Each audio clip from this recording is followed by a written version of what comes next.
Right then, hello and welcome back to the Toffee Blues YouTube channel, your source for all things Everton. Welcome back to the pre-match stream. Sorry just for the slight delay. We just had a few problems to sort out, but we're back and on another big match. It should be a winnable match. It should be a pretty simple win considering the season they've had up against Sheffield United tonight. Paul joins me today. How are you doing today? Thanks for coming on. I'm not bad, mate. Overindulged last night, but I'll power through. I'm a trooper. Well, hopefully we'll have another opportunity to overindulge tonight if we pick up another 3 points. Hopefully, push us up the table.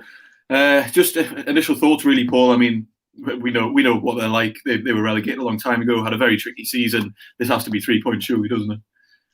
Yeah, I mean, I can't think of any other teams. Have they won have they lost every game away this season? Or I'm not sure. I'll find that out.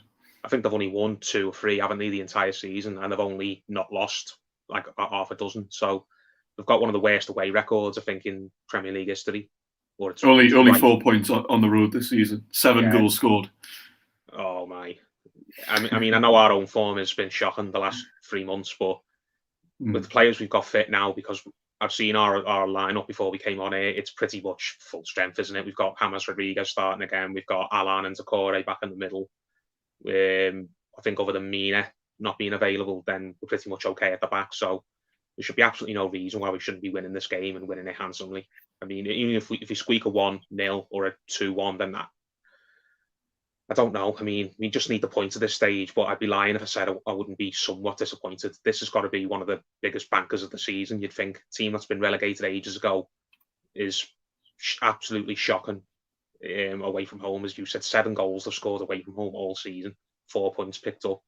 We've got to just be putting these to bed and putting them to bed without any fuss at all. I mean, if this game is still live in the sense that you're still not sure it could go either way after half time, then I think Carlo's going to be really unhappy. We need to be putting these to bed early and hopefully chipping down that goal difference, because I looked at the table before.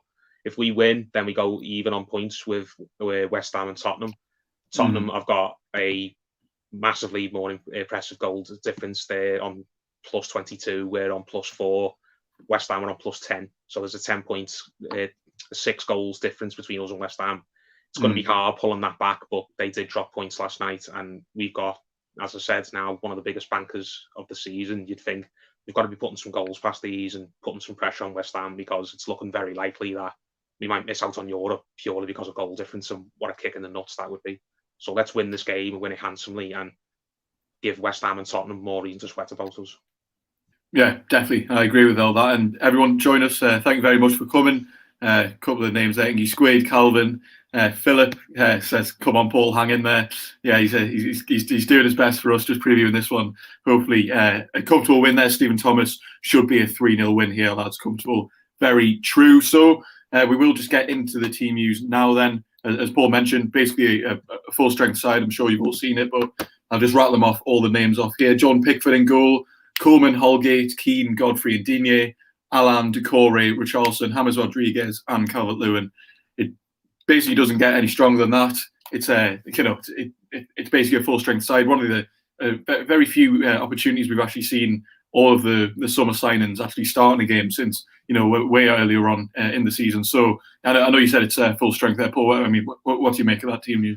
It's essentially 3-4-3, isn't it? When we're going to be attacking and when we're under pressure, which it's hard to imagine Sheffield putting us under pressure at any point in the game. We're going to be going to basically 5 at the back again, but it's mostly going to be 3 at the back, isn't it? With Dean and Coleman being the wing backs and getting forward, because Sheffield are not really going to push up into our half, you'd think. I mean, I hope I'm not jinxing it. It's just typical Everton, isn't it? This will be the one game away from home that Sheffield turn up and play like the Sheffield of last season again. But I'm glad that James is back in the side. Hopefully he's got a full 90 in him and he can get up and running. Calvert-Lewin's come back into form. He scored a couple of goals in his last few. Alan looks probably as fit as he's ever been since he arrived. He had a really good start of the season. Then he picked up that injury and against West Ham in the Cup. It was a bit of a niggle. And then he picked up another one against Leicester that kept him on for even longer. So it's basically been a very stop-start season for him. But he looks absolutely bang at it now in the last few games I've seen him. And Decore didn't look like he had any problems in the last game against Villa. He got through the 90 pretty comfortably. So, as I can't remember who you said, it might have been Inky Squid. There's no reason we shouldn't be winning this game and winning it comfortable. Should be 3-4-0. If you'd offered me a 1-0 now, then I guess I'd have to take it, because at this point we just have to take any points. I have to take any victory we can get.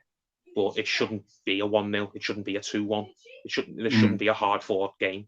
I know they say there's no easy games in the Premier League, but this is as easy as you could ever ask it to be. Playing a side that went down ages ago, looks like they don't even want to be there on the pitch. They look like they just basically can't wait to get on their holidays. I don't even know who their manager is now. Chris Wilder got off a few weeks ago, didn't he? I don't even know who's been at the helm for Sheffield. Maybe that's my ignorance, but I couldn't tell you the guy's name if my life depended on it. So we should be just looking to get into these early, get some goals, and get the points and get the goal difference down, and hopefully that will make a difference at the last day of the season. Yeah, and we are actually joined by another guest, Everton Rose, so I'll just bring her in here. I'm sure you've all seen her before. Has a YouTube channel. Rose, thanks for joining us tonight. How are you doing? Yeah, I'm okay, thank you. Yeah, thanks for inviting me on again. Glad to be on. Yeah, of course. So what have you made of the team news there? It's pretty much a full-strength side, isn't it? Yeah, I'm expecting a win. Nothing less is acceptable.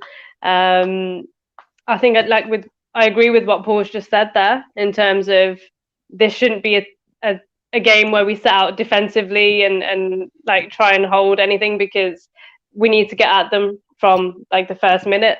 And yeah, I'm glad that Rodriguez is back. It means that it won't be a boring game, hopefully, like the last two have been. And yeah, I'm expecting Coleman and Luka Dean to be pushing on as full-backs, and hopefully Dominic Calvert-Lewin can get a couple of goals here, because we're going to need him in the next couple of games. Obviously, Man City's Man City, but the next two, we just have to win if we want to get Europe. And yeah, nothing less than 3 points for me. And the way that Sheffield have played away from home, it should be an easy 3 points, but that's the key word, should, because our home form, we all know, hasn't been good enough. This should just be an easy 3 points. That's it.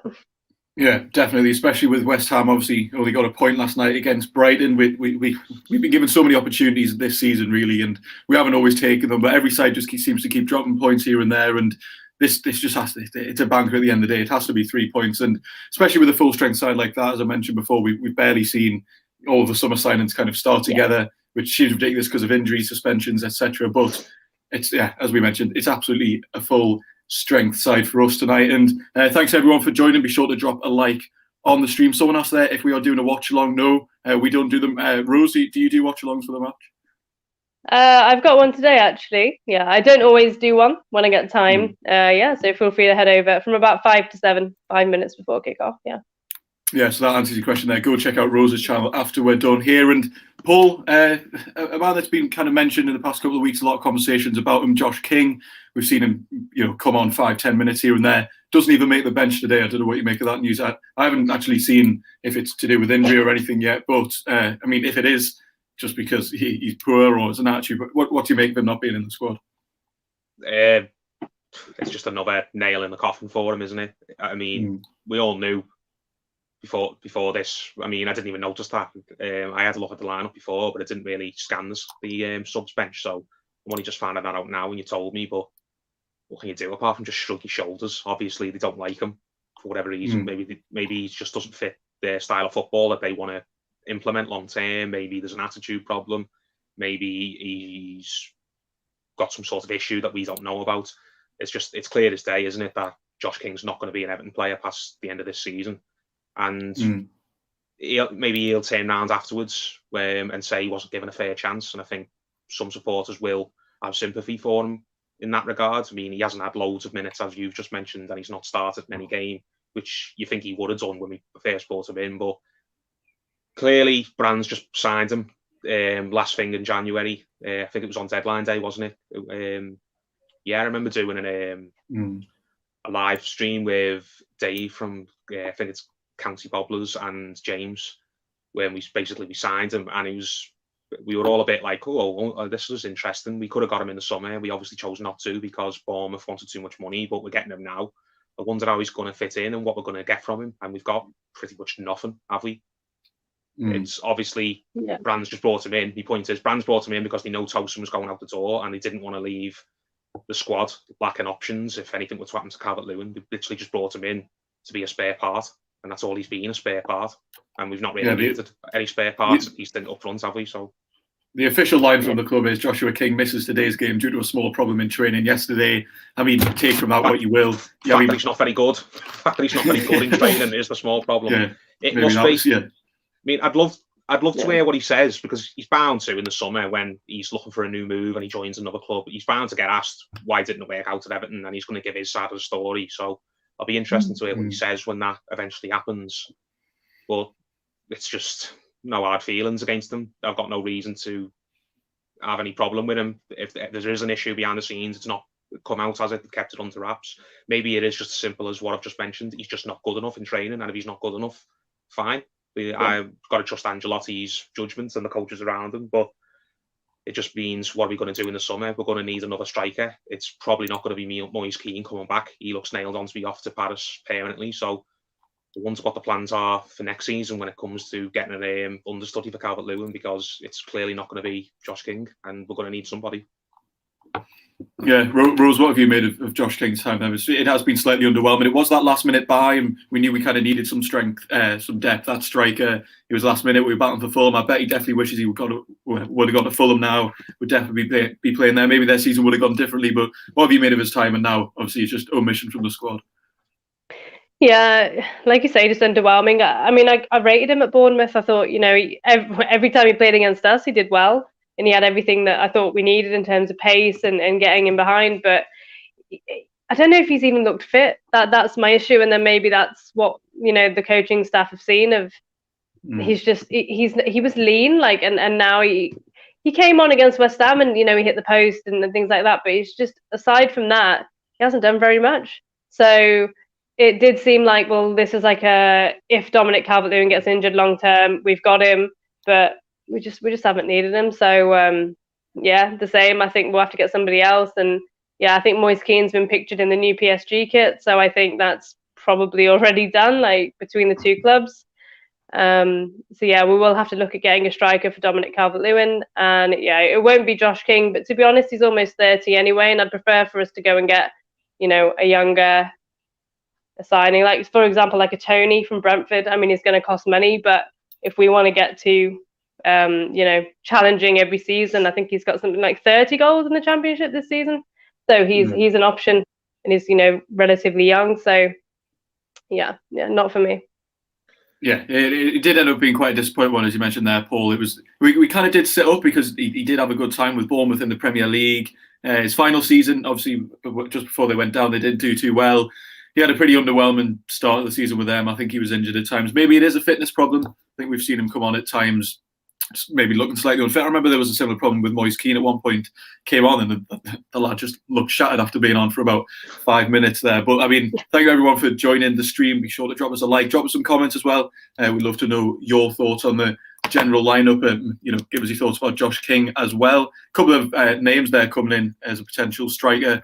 Wormy there saying Daka from Red Bull Salzburg. I believe he has been in fine form, but we've got to remember the likes of these players. They're only going to come if they're going to be a starter at the end of the day, because they know that Calvert-Lewin is the number 9 at the end of the day. Another one there, Ethan Bellotti, could be a good shout as a second choice. I mean, I just think that's wishful thinking, really, purely because why would Bellotti come to be a second choice? Bellotti's not coming here to sit on the bench.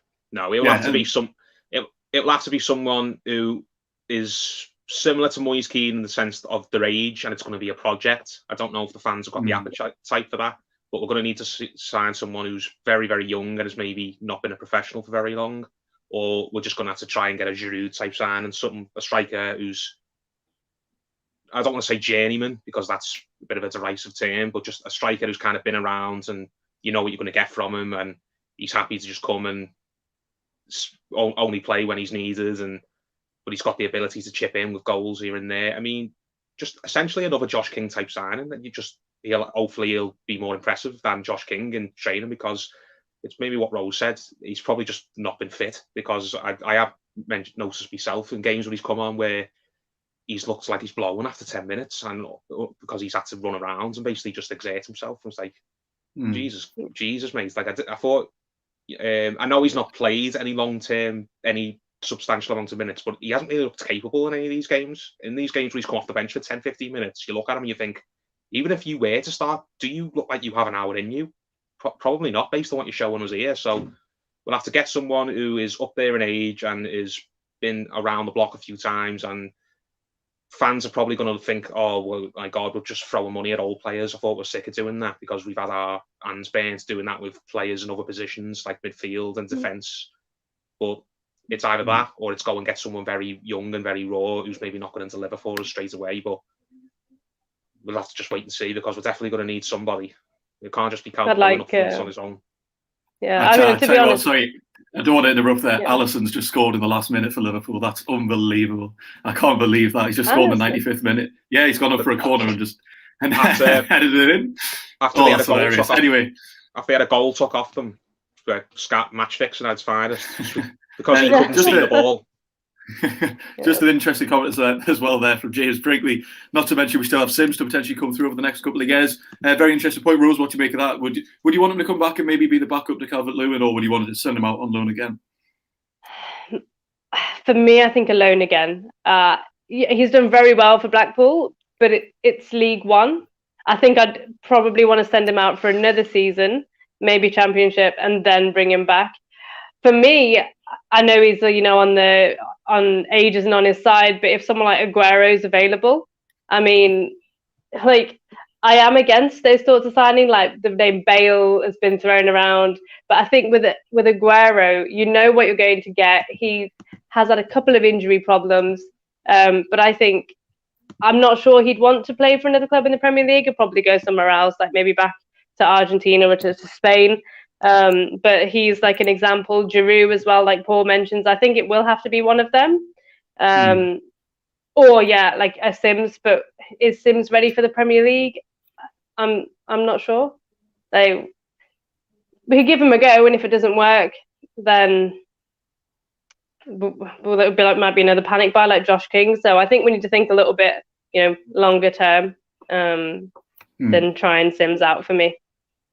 Yeah, Aguero. I mean, in terms of wages, I think that would be a tricky one. I mean, what would be the point in bringing him in? And just seeing my Twitter meltdown in the corner of my eye here after Aguero's an absolute non-starter. People need to stop kidding themselves with that. I mean, he's got a deal all agreed with Barcelona anyway. But even if he didn't, Sergio Aguero's not leaving.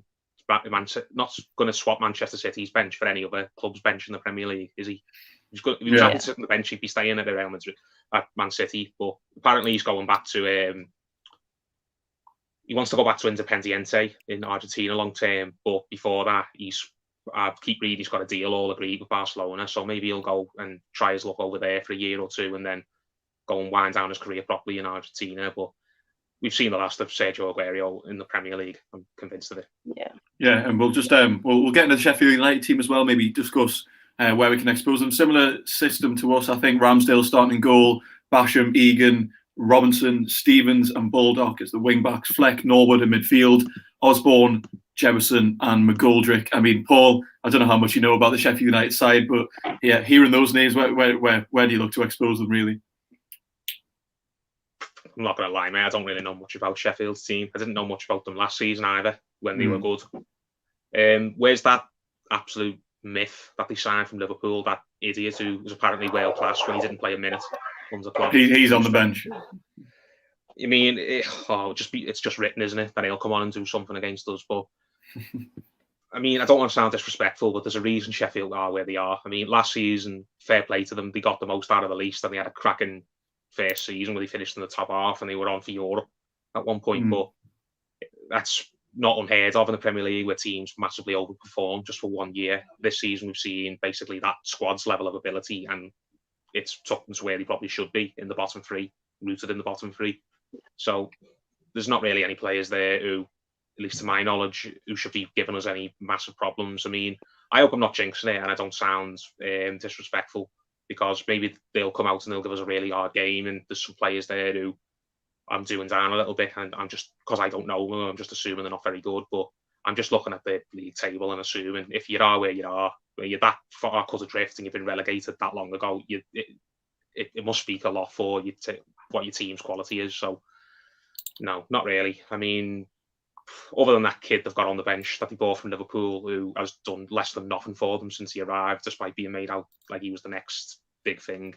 There's nothing really that I look at Sheffield and think that would worry me, other than maybe set pieces, because I know they are quite well drilled on them, and we can be quite sloppy when we're defending them. So as long as we don't give away any sloppy set pieces and the defenders all stay switched on, I don't see how they're going to score past us. I'll be absolutely livid if we don't keep a clean sheet. Livid. Yeah, Rose, do you agree with that? Is this just a side that's just lacking Premier League quality at this point? Not many stand-up players. Not too many stand-up players, I should say. Yeah, no, for me, they just, I'm looking at the team and it's just, I don't really see where they're going to cause us problems. McGoldrick, obviously very experienced striker, but just, I would say not good enough for the Premier League. And I mean, John Fleck is an okay midfielder, but like aside from that, literally, no, this should be an easy win for Everton, and I'm expecting 2 or 3 goals, hopefully for us in a clean sheet. And on that note, guys, I'm going to have to head off. Thanks for having me on. And take care. Yeah, brilliant. Yeah, lovely to see you. Thanks for coming on. Thank you. So we'll just, if we just carry on with the team news there, actually, Aaron Ramsdale's a name that I'm looking at, and he's had such a tricky season, hasn't he? He got relegated with Bournemouth. Sheffield United decided to, take a punt on him, and he's had a bit of a shambolic season as well. So maybe looking to expose them there, but it's just a side that they're just, at the end of the day, they're not good enough to be in the Premier League. I agree with what you said, Paul. There aren't any particular standouts. And Chris Wilder said it a lot before he left. We had a side of Championship League One players that, they massively overperformed last season. This season, kind of reality's just hit, and it is kind of tricky just to pick out one place or the other where where they're going to cause us problems, especially with the fact that this is basically a full strength side. So at this point, just looking at a couple of the comments as well, a lot of people talking about Fabian Delph. I mean, Inky Squid there, we swapped the big beanie calls on Delph and 10 million for Ivan Toney. I'm not sure they would go near that deal in a million years. That would be absolutely disastrous for them. Someone disagreeing there, we'd have to give Brentford money just for them taking Delph. Yeah, very true. Ian there, did Carlo buy King for peanuts for a few months to stop West Ham's progress for Europe? Good skills, if so. So do drop us your comments down below. And what were we going to say there, Paul? Ancelotti clearly had no input whatsoever on that King deal at all. That's clearly just been Brands has got Tosin out the door for him, because clearly Tosin was it was hanging around the club like a bad smell, wasn't he? He was not getting any minutes under Ancelotti, and they were desperate to just shift him out to somewhere. And the only club that would take him off was the club he bought him off, Besiktas, where he's a hero. But basically, Brands knew that they were getting rid of Tosin, and they knew they couldn't leave Ancelotti short in the striker position. They needed to get somebody to come in just to give him the option. And he's come to him on deadline day and gone, right, I've got you Josh King. And Ancelotti's gone, okay, I'll give him a look and I'll see if he's of any use. And he's decided he's not of any use. Ancelotti, I would bet me life that Ancelotti has not had any input whatsoever in that King deal. He's not recommended King. He's not told them that he likes King beforehand. He's probably not even all that aware of King before the deal was even mentioned. It's literally a case of Ancelotti's turned up for work one day and just been told he's got a new player to work with. And he's gone, okay, it's only for 6 months. That's no problem. I'll let him join in the training sessions. I'll see if I can find any use for him. And for some reason, he's decided that he's definitely not for him. So you've just got to trust Ancelotti. But yeah, that Josh King, it's not worked for him. It's not worked for the manager. It's not worked for the club. Just shake his hand and let him go in the summer, and he'll go and do whatever he does, and we'll move on and hopefully get someone who can make a difference for us. Yeah, definitely. And obviously, there's not too much we can actually talk about with this game, purely because it's a must-win at the end of the day. It's a side, as we mentioned, 4 points on the road this season, relegated months ago, really tricky time. It has to be 3 points. And if we just look at the table, let's say hypothetically we do win this, pick up a few goals, as mentioned before, we'd go level on points with West Ham, level on points with Spurs, but Spurs are way ahead on the goal difference. West Ham, there's plus 10, ours is plus 4. So if we do win this game, Paul, how confident are you that we'll potentially push on for Europe now? Because I mean, you look at West Ham's fixtures now, West Brom and Southampton, 2 games that they should be winning at the end of the day. So you'd expect them to still be finish the season on 65. Spurs as well. We'll take a look at their fixtures very quickly. They have to play Villa and Leicester, so tricky games for them. We know that we have City on the last day of the season. So, I mean, yeah, say we get 3 points here, Paul. What do you expect for the rest of the season? Well, to be honest, after West Ham equalised last night, I just completely wrote off the idea of finishing above them. Because, as you said, I looked at their last 2 games against West Brom and Southampton and thought they're bankers, they're going to win them, so we're not going to get above West Ham. But saying that, Liverpool have just had to rely on corruption to beat West Brom, haven't they? So you don't know what will that be smooth sailing for West Ham? Who knows? But as far as I'm concerned, I'm still looking at it as a case of we just got to finish above Tottenham. Now, I know Tottenham got a good win today on against Wolves, which is disappointing for us. So I was hoping Wolves could hold them, but Wolves basically just turned up and had the bellies tickled, and you just know they're going to put up more of a fight against us than they did against Tottenham when we play them next week. So it all comes down to what Tottenham do in their last 2 games. They've got Aston Villa at home next, and then they've got Leicester away. Now, Liverpool winning that game the way they just have means that they are still basically the favourites to finish in the top 4 now. And it's going to be between Chelsea and Leicester to see who joins them. Leicester have got to play Chelsea again. I know they've just played the final, but they've got to play each other in the league again. But it comes down to when Leicester and Tottenham on the last day of the season, the last league fixture, Leicester will know that they absolutely have to win that game to have any chance of Champions League. They will have to beat Tottenham, and they'll go into that game with the same mentality that they've probably just gone to the final with a thought, no matter, we are just not losing this game. By hook or by crook, we are going to find a way to win. So I am confident that Leicester will beat West Ham on the last day, but we've got City on the last day, and you don't know with City again. You'd think that would be a banker for us to lose, but City have just scraped past Newcastle, haven't they? Because Pep rested a load of players and has basically stopped being bothered about the league fixtures now until the Champions League final. So you don't know, but as long as we win this game and then we win against Wolves, I'm fairly confident we'll get Europe, because it all comes down to what Tottenham do against Aston Villa and what we do against Wolves, isn't it, really? Aston Villa are going to have Ollie Watkins back. They're going to have Grealish fitter and hopefully ready to start. If Villa can take points away from Tottenham, which they absolutely are capable of doing, 100% they're capable of doing it, then the door's wide open for us. I would be absolutely pig sick if Tottenham drop points, but we don't finish above them because we end up dropping points as well against tonight or against Wolves. That would just be the ultimate kick in the bollocks after all that's gone on this season. As long as we win our next 2 games, then we can be somewhat happy with the season. Even if we don't get Europe, we can say we finished on 60 plus points. Progress is being made. We were unlucky not to get Europe, because 60 plus points in most seasons would get you Europe. It was just a strange year where we didn't get it. But if we don't win tonight and we don't win against Wolves, then Europe's pretty much gone. And it doesn't matter what happens with Tottenham or West Ham. But I want us to win tonight, get some goals, chip away at that goal difference, make West Ham a bit nervy going into that West Brom game and going into Southampton at home, and just keep the pressure on Tottenham, because Tottenham don't want Europe. They don't want that Europa Conference League anywhere near as much as we do. They think they're above that.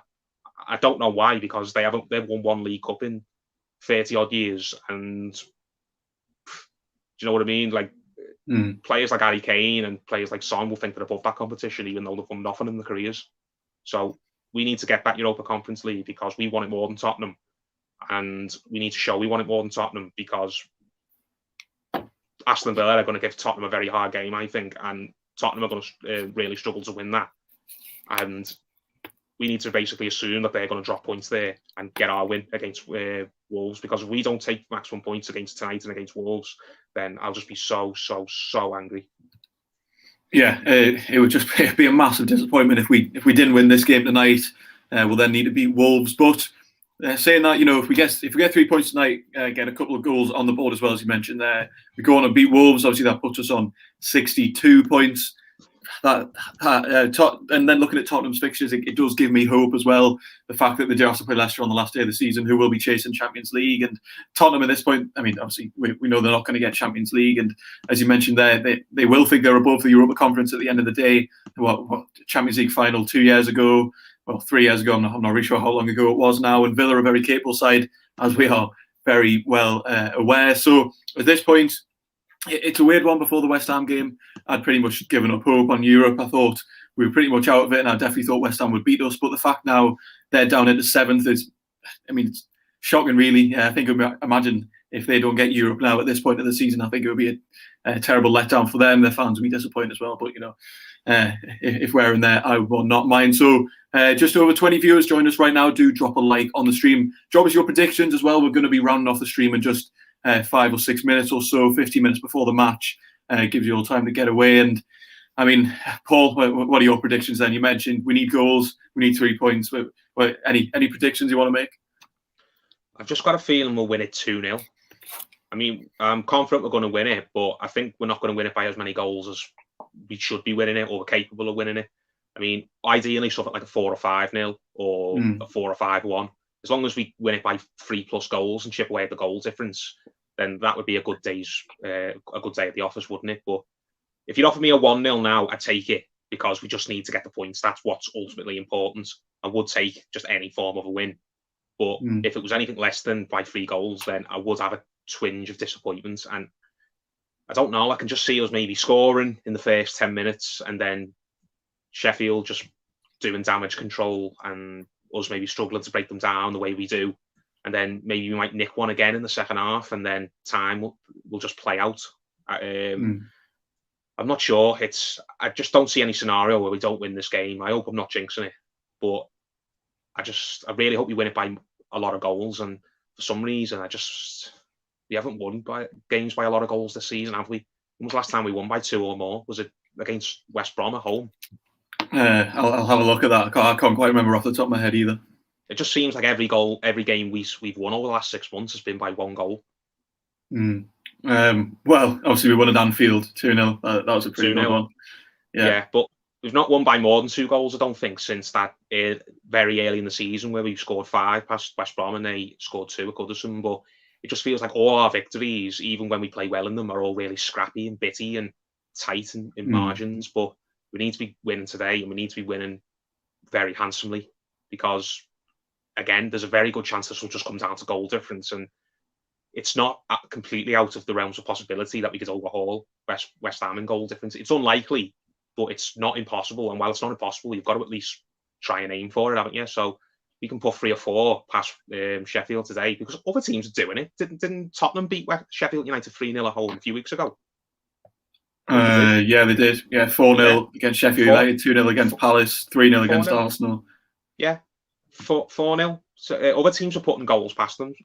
So you'd think we should be able to as well with the players we've got, like Rodriguez and Richarlison and Calvert-Lewin and a fully fit midfield. So just get a win in any type of win you can. But if the goals are there to be got, then definitely go for them. Don't just get maybe 1 or 2 and then look to sit behind the ball and play out time. Don't do that because it could really, really punish us on the last day of the season. We could pay for that because there's a very good chance we'll finish on equal goals with West Ham and then it'll get above us on goal difference. It's unlikely. I keep touching that. They've got a game against West Brom, but West Brom have just shown against Liverpool that they've got a bit of fight against them, a bit of fight in them. So even if West Ham win that, I don't think it'll be by a lot of goals. And then they've got Southampton on the last day, which again, they win that. I don't think that'll be by a lot of goals either. So get lots of goals in this game and against Wolves, and we'll have fans there roaring us on. And it might just stand us in good stead. Yeah, absolutely. A few predictions in the chat there. Say 3-0, 3-1, 3-1. Yeah, we have to get goals on the board at the end of the day if goal difference is going to come down to it. And it will come down to it, I think, purely because, I mean, if we do win tonight, that'll be 3 teams on 59 points, all battling for Europe. And obviously it is the final game without fans. So hopefully, I mean, I'm not sure. Do you get a ticket, Paul, or you're not going? No, I didn't apply for it. And I didn't apply for the tickets earlier on in the season either when fans were briefly being allowed back in when we were in tier 2 or whatever that was. The last game I went to was United at home when Calvert-Lewin's last minute winner was taken off him because David De Gea couldn't see over Sigurdsson, apparently. Yeah. But I've got that mentality of I'd rather be back in the stadium when everyone can go back in. I mean, I've been really, really struggling to stay interested at all the last few weeks. It's really started to get on top of me now. Just soulless football, empty stadiums. I'm at the point where I think if I was offered a chance to go to a game, even if there was only a couple of thousand in there, I'd probably take it now because I just want to be back in an atmosphere again. But I would definitely prefer to be back when everyone's back, and that's what I'm holding out for. So hopefully the first game of next season, or if we get any pre-season games, or hopefully if we get in this Conference League and we play a playoff round in July or something, hopefully we'll have lots of fans back in the stadium by then because if, as you said, it's the end in sight now. I think this will be the last game where there is no fans at all, no fans of any kind allowed inside. I think from now on there will be some form of crowds in every game.